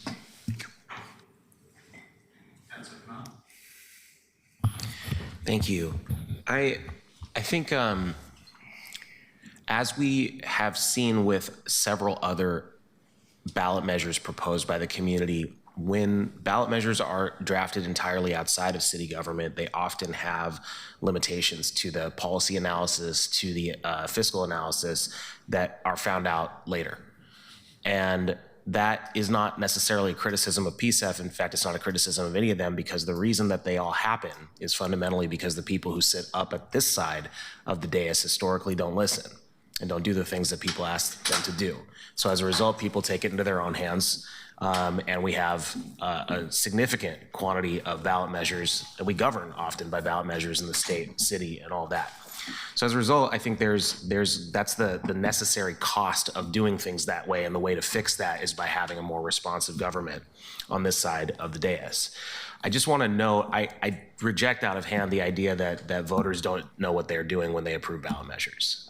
We've had this debate at this side of the dais many, many times, and I could do it again for years. I'm sure we'll be doing it, and I respect my colleague who has a different viewpoint on that, but I am very, very strongly of the opinion that voters knew what they were doing, and I want to just take a moment and say that, yes. Measure 110 is a part of that as well. I think the concern was not so much, from my perspective, what voters thought as they approved these things, but the fact that they were not necessarily well crafted from the beginning. Just want to read something really quick here. The ballot measure summary is all available online. I'm not going to read the whole thing or anything, but you can find it if you just search for the Multnomah County November 2018 voters pamphlets on page 49. I wanted to build up on a different point Councilor Ryan made about locking up money. It might sound like I'm arguing one direction. I'm not. I am concerned about when there are plans that exist for longer than 4 years at the city. And I recognize what Councilor Avalos said about creating stability, but I also understand the democratic accountability trade-offs here. And this is based off of two factors and I think the second one actually alleviates a lot of the concern.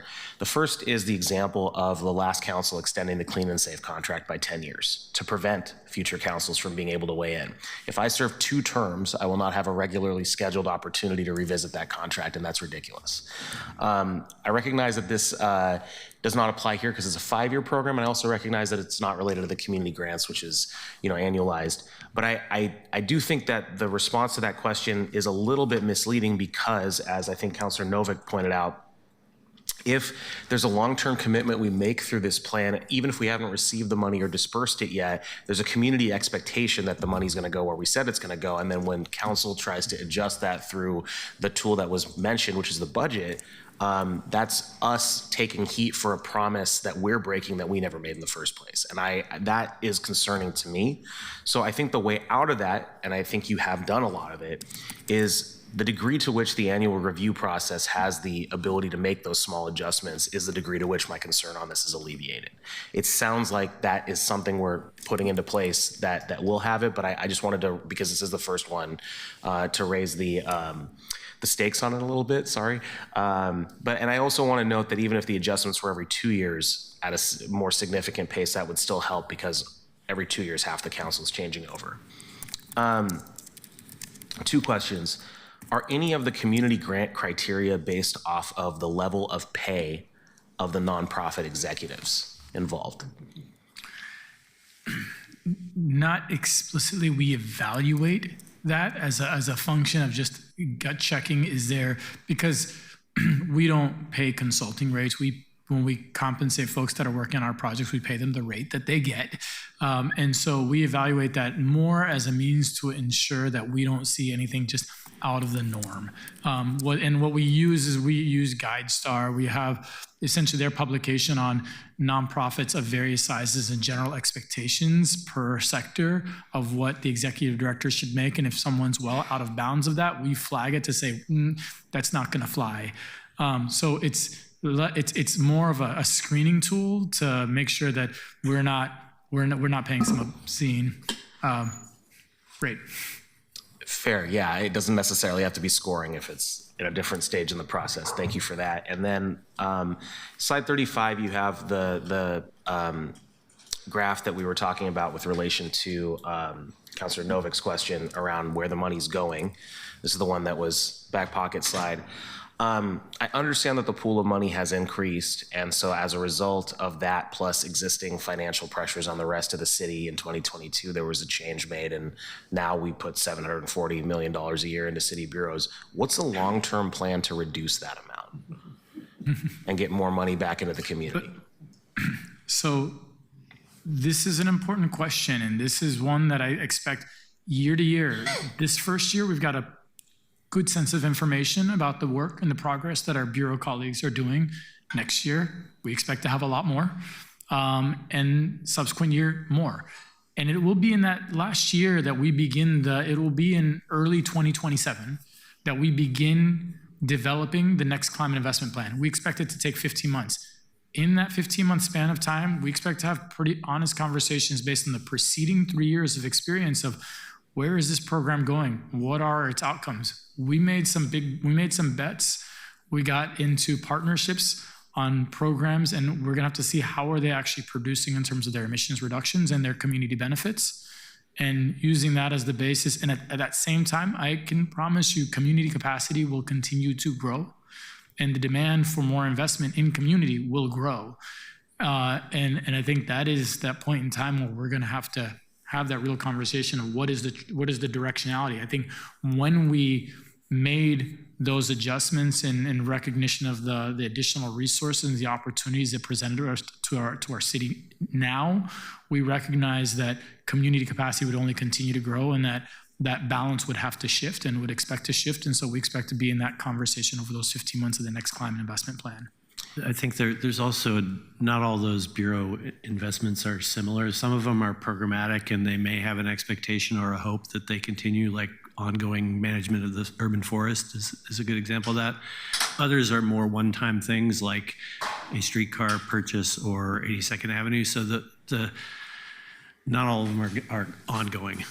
Yeah, I want to be clear. I do not have a problem with the idea that some of the money should go to the bureaus. I have three concerns. I think one's been raised before by a colleague in a previous meeting about, what was the expectation of the voter, but I think that the other two are more important here. One is the idea that the amount, the ratio is maybe out of, I think, what we would like, and we're maybe using it to paper over the fact that we had a budget issue like that is coming to us now effectively, but really existed a couple years ago, that we were able to paper over slightly with PSEF funds. The other issue, though, is the idea of the switching around of the pots of money. My goal is to know that if there is $10 million from PSEF, let's say, going to a bureau for the last couple years, that their budget is $10 million as a whole higher than what it would have been as the inflation, CAL grows over 2 years. Because otherwise what we're doing is we're freeing up general fund dollars or whatever other fund dollars there are for another bureau that pretty much logically could not have received PSEF funding this way.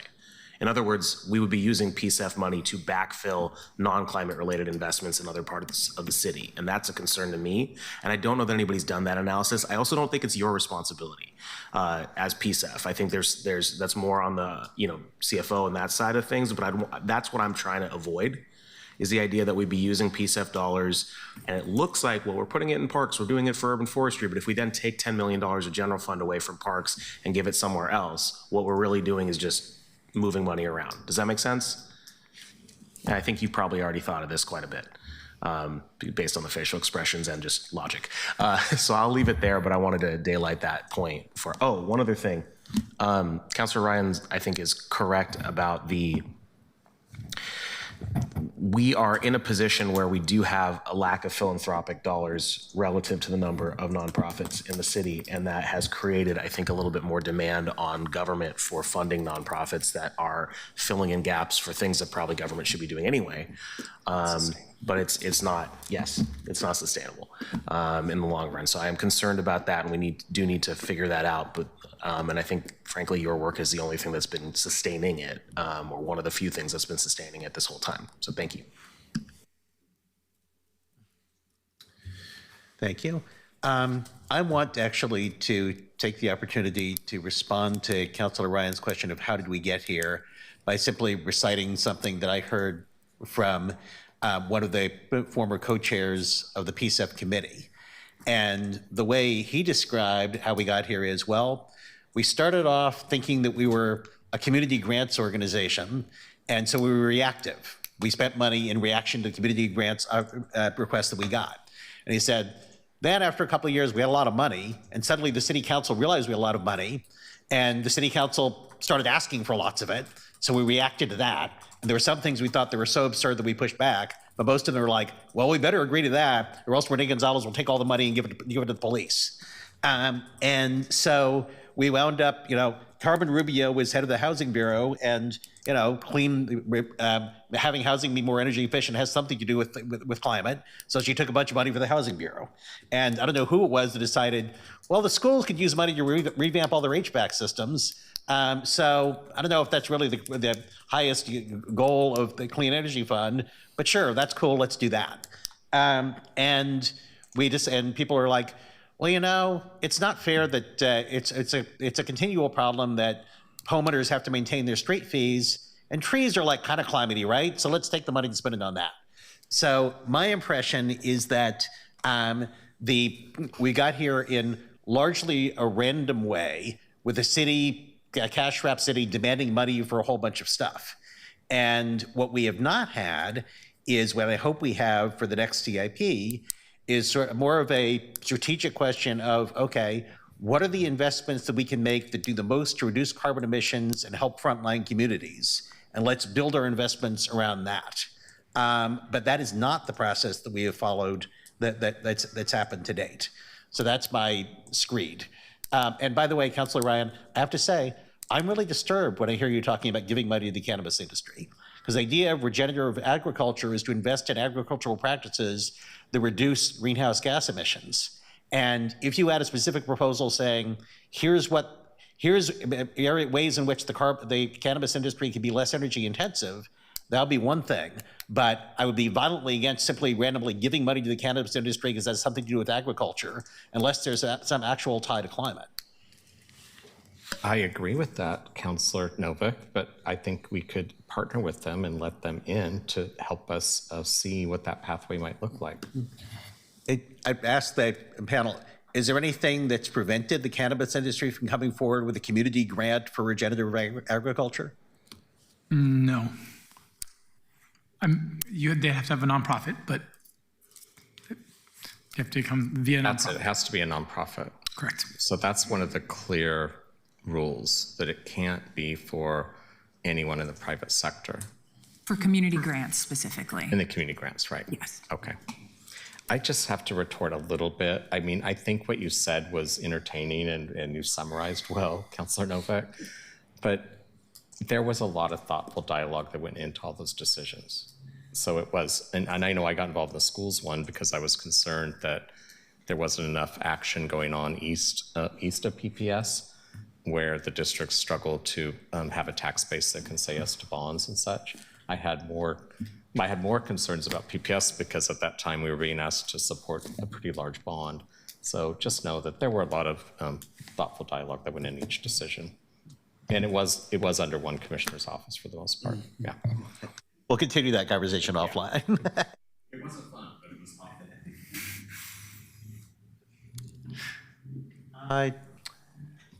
We have 7 minutes left, but I don't see any other hands up. Anybody else have some final questions or thoughts? Thank you very, very much. Really appreciate this. Appreciate the fact that although I think we were scheduled for an hour, I thought we'd use most of the 2 hours, and we have. And I hope you won't mind if my colleagues and I at some point over the next few days engage in some back and forth over what might be helpful for the whole council. I think a couple of us have now said that this summary of CIP investments by implementer is really helpful and should probably be fairly upfront. And one thing that I think that might come up is what were the original expectations for the revenue that we would get? Was like $40 million a year? It was, the Councillor, Co-Chair Novick, you're bringing me into a different state. I'm like, that's caused trauma in its own right. As those numbers change as frequently as they have. The original numbers was originally 50 to 70, then it was dropped to 40 to 60. And then as you know, the number has increased from there. And those are very early projections we got from our revenue department as this program became a reality and as folks started to really understand the extent of it. And one thing, the point I think might be worth making about that at some point is that although I actually tend to fall more on the Councillor Ryan line of what the voters thought about a ballot measure. I think voters thought we should do something about climate change, cool. And I don't think that people thought all of the money has to go to community nonprofits, but there was certainly an expectation among the people who put the measure on the ballot that the money would go to community nonprofits. And I think it's worth noting that the community nonprofits are now getting a bit over $60 million a year, which isn't orders of magnitude above the amount that was originally expected to come from the measure. So one way of looking at it is the community nonprofits have gotten the amount that we originally expected, plus maybe a little bit more, and governments have taken the rest of it. So that might not be something for you to say, but I might find it a reason to say it myself next week. Thank you so much. Really appreciate it. Thank you. Thank you. Thank you.